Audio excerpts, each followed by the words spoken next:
He started with nothing, trained with junk, faced racism, exclusion, and pain. But he never gave up. While the world tried to dim his light, he chose to shine. Robby Robinson wasn't just a bodybuilder. He was a revolution, a force of nature who shaped both muscle and history with the same fire. A legend from the golden era who refused to be silenced. And today, you're about to dive into the real journey behind a name the world tried to forget, but could never erase. Robby Robinson was born in 1946 in the small town of Damascus, Georgia. He grew up in Tallahassee, Florida, in a big family with 14 siblings. His mom couldn't read or write, and his dad was out of the picture, mixed up in bootlegging. Robby's childhood was marked by deep poverty and harsh racism, things that ended up shaping his strength and grit. From a young age, he faced life head-on, even when everything seemed stacked against him. Despite the odds, something inside Robby pushed him forward. When he was 12, he discovered the world of fitness while watching Jack LaLanne on TV. LaLanne was a fitness icon back then, and quickly became a hero to this young kid from the South. Fired up, Robby started training on his own. No gym, no fancy gear. He used whatever he could find, made things up, did what he had to do to get stronger. By the time he was 15, the results were showing. He stood out on his high school football team and in track and field, proving that discipline was already in his blood. And the craziest part? He was doing all this while still living under the weight of segregation. That's when he realized there was something different about his body. His physique responded fast to training, like he was born for it. And then came another key moment in his story. He saw Joe Weider in a Muscle Builder magazine, ripped, surrounded by women, looking like a Greek god. That image lit a fire inside him. In that moment, I knew I wanted to be a bodybuilder, Robby said years later. It wasn't just about muscles or fame.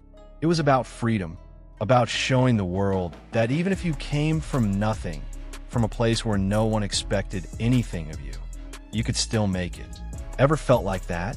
Like the world doubted you, but deep down you knew you were meant for something bigger? That was Robby from day one, chasing it without hesitation. With insane dedication, he dove headfirst into the world of bodybuilding. He built his own training routines, studied movements, and copied every detail he saw in those magazines. And the more he trained, the more he fell in love with it. Lifting became his escape, his purpose, his way of speaking when no one wanted to listen. He wasn't just building a strong body. He was building a voice, an identity, a place in a world that kept trying to shut him out. Back when Robby started lifting, gyms weren't exactly welcoming, especially not to a young black man in the South. He couldn't just walk in and sign up. So he did the unthinkable, built his own gym. He went to an old sawmill, gathered rusty metal scraps, and made his own weights. Can you imagine having to build your own equipment just to be able to train? That DIY spirit kicked off a one-of-a-kind journey. With grit and creativity, he turned scrap metal into tools for personal transformation. What started as a solo hustle became the foundation for an incredible physique. Robby didn't see limits, only hidden opportunities. Little by little, he sculpted a body that broke all the standards of the time, doing it all with barely any resources. As his body kept developing, the idea of competing started to feel real. The athletic base he'd built from playing football helped his muscles stand out. Now they had shape, size, and definition. Robby began entering local competitions in Florida and other parts of the East Coast. He had no sponsor, no coach, no fame, just sheer willpower, and that was more than enough. Every stage was a new chance to make his name known. Even without winning at first, he was impossible to ignore. Robby had charisma, aesthetics, and presence. With each show, he earned more respect, built a reputation, and moved closer to the dream of becoming a professional bodybuilder. Ever been in a phase like that? Having to prove yourself even when no one's watching? But the road was far from smooth. In 1969, Robby got drafted into the Vietnam War. His rise in the sport was suddenly put on hold. He was stationed in the Dominican Republic, where he served for 2 years. He never saw direct combat, but the break from bodybuilding hit hard. Still, the forced pause didn't kill the dream. It just made it stronger. When he got back to the US, he was more fired up than ever. Determined to make up for lost time, Robby dove back into training and hit the stage again. Now with more maturity, more hunger, and a sharper focus. The military didn't kill his passion for bodybuilding. If anything, it reignited it. How many times has life made you hit pause, only for you to come back even stronger? That stretch as an amateur shaped more than just his body. It shaped his character. Every makeshift weight, every small local show, every setback was another piece in the puzzle of a future legend. After years grinding through the amateur circuit, Robby had already left a mark. Over 300 competitions under his belt. He was a seasoned stage veteran, even without the pro card. Then, in 1975, a letter changed everything. Joe Weider, the biggest name in bodybuilding, invited him to train at the legendary Gold's Gym in Venice Beach. Can you imagine getting a letter like that after years of working in the shadows? Robby was 27, married, and had 3 kids. He was working as the head of the TV room at the biggest newspaper in Tallahassee, a stable, respected job. But when that letter from Weider arrived, he knew this was his calling. It was now or never. With guts and grit, he left it all behind. Job, home, security, to chase his dream at the heart of the bodybuilding world. It was a bold move. Risky, no guarantees. But Robby believed in himself. He knew his genetics, his discipline, his hunger to win. They were different. All he needed was to be in the right place. And California was that place. After all, that's where the champions trained. Have you ever had to walk away from something safe to go after what really sets your soul on fire? But landing in California wasn't like a movie. There was no one waiting for him. No directions, no ride, no welcome party. So what did Robby do? He started walking. 9 miles, almost 15 kilometers, on foot, hauling his bags, straight to Gold's Gym. That alone tells you everything about his mindset, doesn't it? When he finally arrived, Robby was blown away. Gold's Gym was everything he dreamed of, and then some. Every legend he'd seen in the magazines was right there. Arnold Schwarzenegger, Franco Columbu, Denny Gable, Bob Birdsong. They trained hard, shirtless, drenched in sweat, with crowds watching from the sidewalk. That wasn't just a gym, it was a stage. A temple built for the perfect physique. Robby was so blown away, he could barely train that first day. In his own words, "I just couldn't make myself train. It was too much emotion, too much inspiration all at once." Ever felt that way? Faced with something so big it barely feels real? For Robby, that moment represented years of struggle, sweat, and sacrifice, and he'd finally made it. Even standing next to his idols, Robby didn't fade in the background. His 20-inch arms and 29-inch waist turned heads right away. Ken Waller, the manager at Gold's Gym, saw that this new guy wasn't just there to watch. He wanted in. He wanted to be one of them. But Waller wasn't just handing out respect. He had to see if Robby was worthy of that place. So Waller put him to the test. He pointed at a pair of 150-pound dumbbells, the biggest Robby had ever laid eyes on, and gave him a brutal challenge. Curl them for 10 reps. It was a test of strength, guts, and belonging. Against all odds, Robby pulled it off. He later said, "I don't know how I did that set, but the adrenaline rushing through me at that moment, the drive to be one of them, it felt like a double shot of steroids and B12. That set wasn't just a lift. It was a statement. He didn't just want to be there. He belonged there. After that, he was in. Robby started training alongside the greats, shoulder to shoulder with legends. That moment cracked the door open to a whole new level. It was a shot to turn years of amateur grind into real wins. And that's exactly what happened when he entered the IFBB pro circuit. By the end of 1975, his first year as a pro, Robby had racked up 3 huge titles. Mr. America, Mr. World, and Mr. Universe. Can you even imagine? 3 crowns in 1 year. That's rare, even for the all-time greats. But Robby showed up with hunger, experience, and a physique worthy of every trophy. It was during this period that he was introduced to anabolic steroids. Just before Mr. World, an old-school gym buddy asked what he was using. When Robby said nothing, the guy simply told him, "Come back this afternoon." That's when he got his first shot, either Primobolan Depot or Durabolan 50. He wasn't even sure which. The result? An even sharper, more complete look and another win. Still, Robby never gave credit only to the drugs. He knew everyone else was using too. So to him, steroids just leveled the playing field.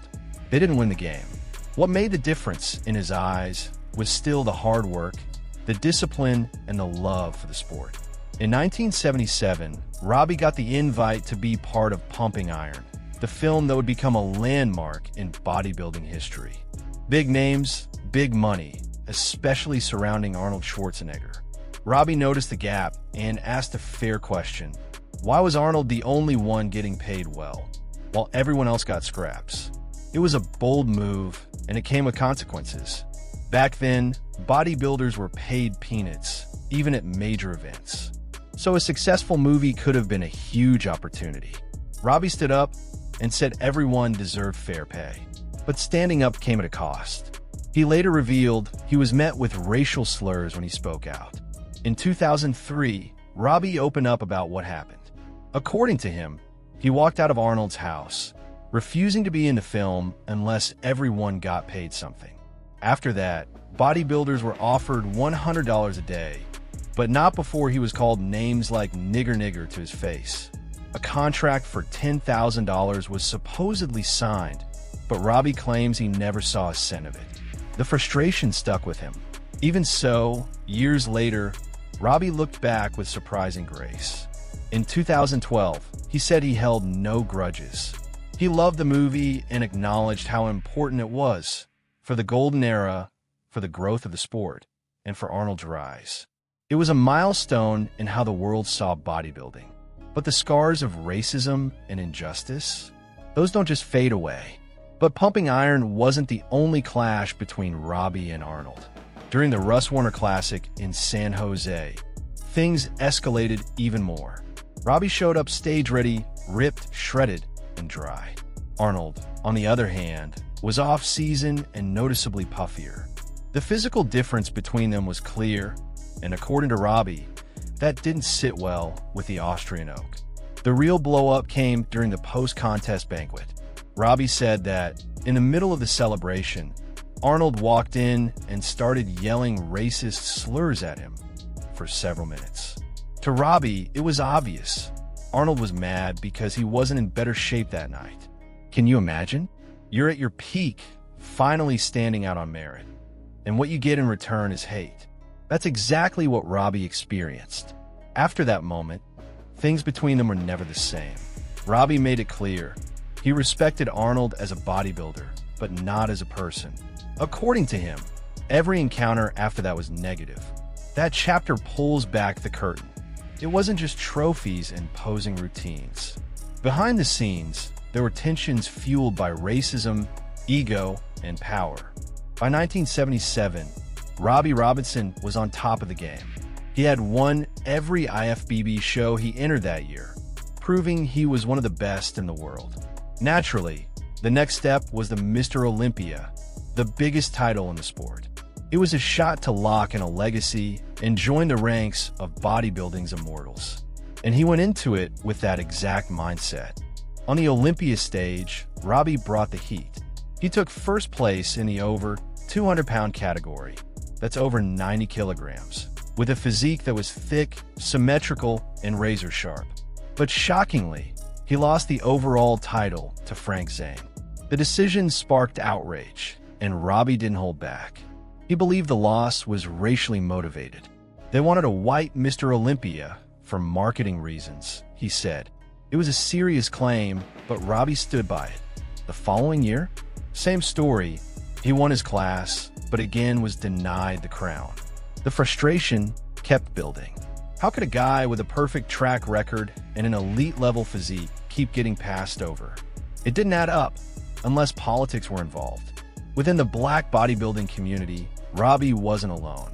Many shared his view that judges favored athletes who fit a more marketable, white-centric image.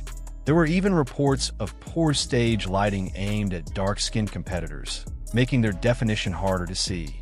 So the question hung in the air: were the scores truly fair, or was there a quiet system of exclusion in play?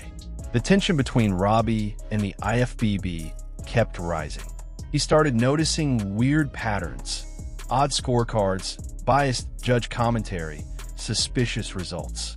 No matter how dialed in he came, the top title always seemed out of reach. And instead of staying quiet, Robby began speaking out about what he saw as corruption in the federation. That made him controversial, but also deeply respected for his boldness. Fed up with the politics, Robby made a bold move. In the 1980s, he left the US and moved to Amsterdam. He needed distance from what he felt was a rigged industry. He only came back to compete when absolutely necessary.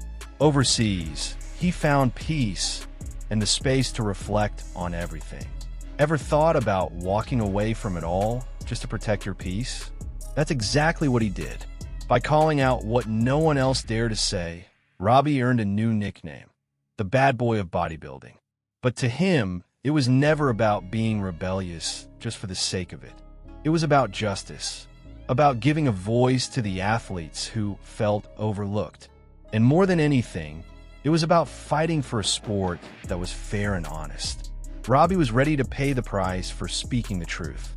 In 1994, a new category was introduced in the world of bodybuilding: the Masters Mr. Olympia.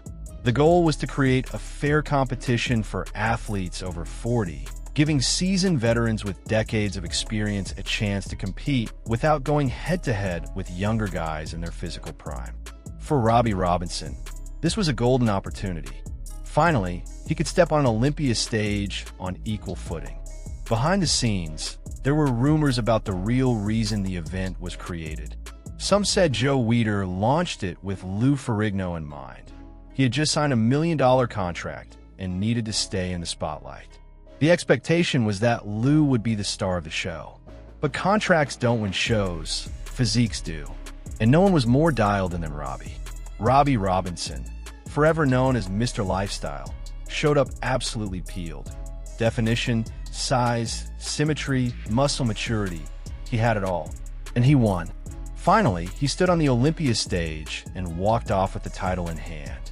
It was the crowning moment of decades of grit, discipline, and perseverance.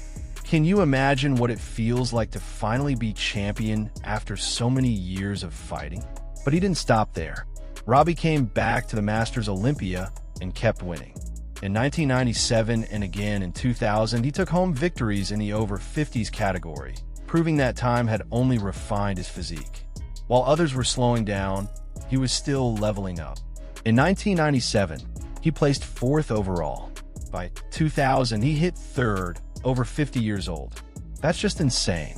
What stood out the most was that Robby wasn't just competing, he was inspiring. He showed that age isn't a barrier when you've got consistency, that your physique can keep improving for decades if the work doesn't stop. Young athletes looked at him and saw a living example that true bodybuilding isn't just about shows, it's a lifestyle. Those wins were symbolic too.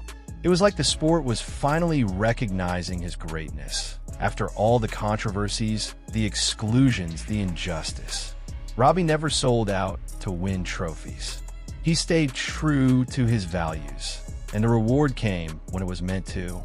With the Masters Olympia, Robby Robinson cemented his place among the all-time greats, not just for the titles, but for the legacy he left behind. A warrior who started lifting with scrap metal, faced prejudice, broke barriers, and even in his 50s, kept leaving giants in the dust. Even as time passed, Robby never stopped speaking up. His fight for fairness in bodybuilding, especially for black athletes, never wavered. While others stayed quiet out of fear, he stood tall. It was never about fame for him. It was always about dignity. And for that, he earned respect both on and off the stage. Lee Haney, 8-time Mr. Olympia, once said that without Robby, bodybuilders would still be earning way less than they do today. That says everything about his impact, not just as an athlete, but as an activist for the sport. By demanding better conditions, Robby opened doors for many others. But his courage came at a cost. His outspoken criticism of the industry, especially the Weider family, didn't sit well. Things hit a boiling point when he publicly claimed that no black bodybuilder had ever received a contract from Weider. That was the final straw. The IFBB responded swiftly. Robby was hit with a lifetime double ban. It was a message, loud and clear. The Federation made an example out of him. If you spoke up too much, you'd be shut down. Robby, who had given everything to the sport, was now banned from the very thing he helped build. Imagine being locked out of what you helped create. It hurt, but as always, he held his head high. Still, Robby was never driven by bitterness. In a 2012 interview, he spoke about Joe Weider with surprising softness. He said maybe Joe just wasn't in a position back then to offer a contract. And he even acknowledged the boost Joe gave him. He made an impact by promoting me and making a positive statement. That kind of perspective shows Robby's growth. Even after being punished, he understood the bigger picture. He didn't forget what he went through, but he chose to move forward with grace. And that proves his legacy is about way more than muscle. Robby was always driven by purpose. His fight was never just for himself. It was for everyone who came after. With the IFBB ban, Robby officially stepped away from the stage. But the truth is, no one could ever ban his influence. He kept inspiring, kept teaching, kept training. And above all, he remained a symbol of strength and resilience. At 56, Robby Robinson walked away from IFBB competition, but not from the fitness world. Even off the stage, he stayed active in the scene, becoming a coach, writer, personal trainer, and even an actor. His passion for fitness and health never faded. He was living proof that bodybuilding doesn't end with retirement. It just evolves. Do you believe it's possible to keep improving after 50? Robby's life says yes. But this new chapter came with a massive challenge. In 2001, Robby was in a serious car accident. He was thrown from the front seat, smashed through the windshield, and landed headfirst on the pavement. The impact was brutal. For most people, that would have been the end of the story. But Robby shocked everyone. He was back in a gym just days later. Still, his body wasn't done dealing with the damage. One night, he woke up in the middle of a full-body seizure. Even then, he refused to seek medical help. He kept training as if he could power through it. But the seizures got worse, up to 5 a day. His body was screaming for help. It took months of suffering before he finally checked into a VA medical center for veterans. He stayed there for 6 months under intensive care. The recovery was long and painful. Robby says it took him 12 years to get his body back to where it was before the crash. But, as always, he didn't quit. His resilience honestly defies all logic. After coming out of that dark period, Robby returned stronger than ever. He says that after his recovery, his physique was actually better than when he was younger. He now appears at NABBA events as a guest and still blows people away with his conditioning. You can't help but ask, how does someone go through all that and still stay this strong? That's more than genetics, it's soul. And this time, he came back with a new mission, raising awareness about the risks of steroids in the sport. While he used them in the past, today Robby speaks out against reckless usage. He believes both the government and federations need to step up and protect athletes' health. Because in the end, no trophy is worth sacrificing your future. Do you agree with that? Today, Robby Robinson is more than a champion. He's a living legend, a symbol of perseverance, strength, and integrity. His story proves that falling is part of life, but rising is what defines you. From bodybuilder to activist, from banned to revered, from survivor to inspiration. He's walked a path few would have the strength to follow. And the best part? He's still walking it. Throughout his journey, Robby didn't just train, compete, and fight for justice. He also shared his knowledge with the world. In 2013, he released his memoir, The Black Prince: My Life in Bodybuilding, a deep dive into his life story and personal philosophy. But he didn't stop there. In 2019, he dropped The Black Prince 2, Diary of a Bodybuilder, focused on training techniques and real talk about the sport. He also stepped into the film world with Built 2006, a documentary that dives into his life, training style, and views on health.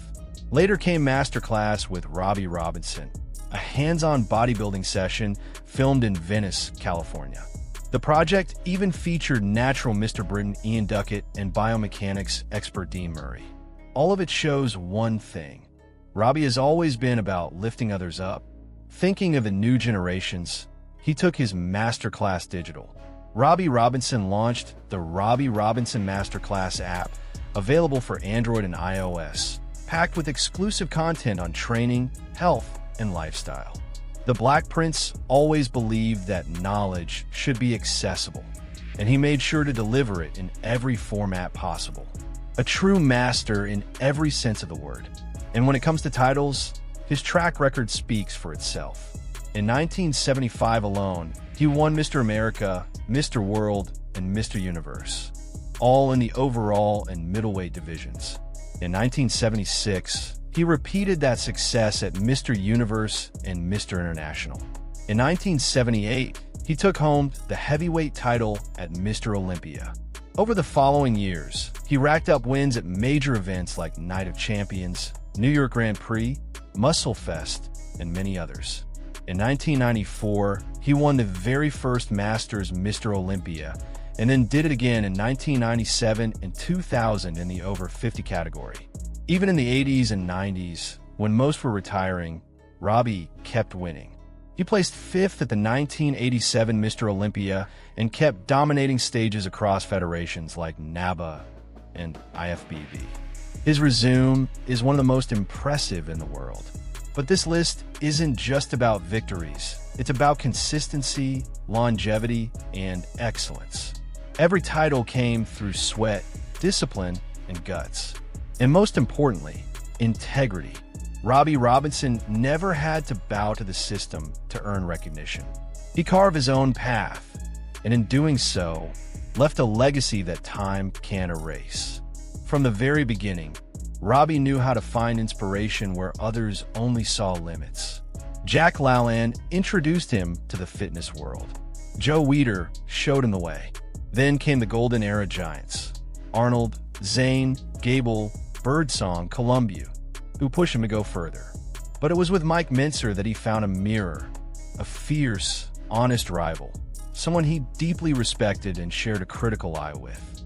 Robby used to say, "I love Mike to death." That respect says everything about who he was, a true competitor with soul and heart.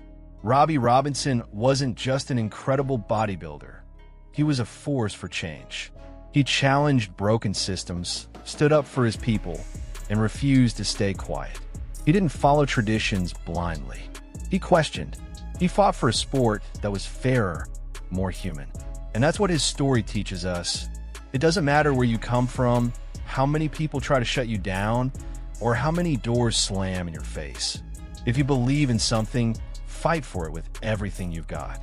If you felt inspired by this journey and learned something new from the Black Prince's story, drop a like on this video. It helps the channel grow a lot. And tell me in the comments, what part of Robby's journey hit you the hardest? I really want to hear your thoughts, because this channel is built with you guys. Oh, and if you're not subscribed yet, now's the perfect time. We're getting close to our goal of 10,000 subscribers, and with your help, we'll get there. And if you're into stories like this, about legendary athletes, real behind-the-scenes moments, and life lessons that go way beyond the stage, don't miss the next video on the channel. It's right here in the card. Just click and keep this journey going with us. I'll see you there.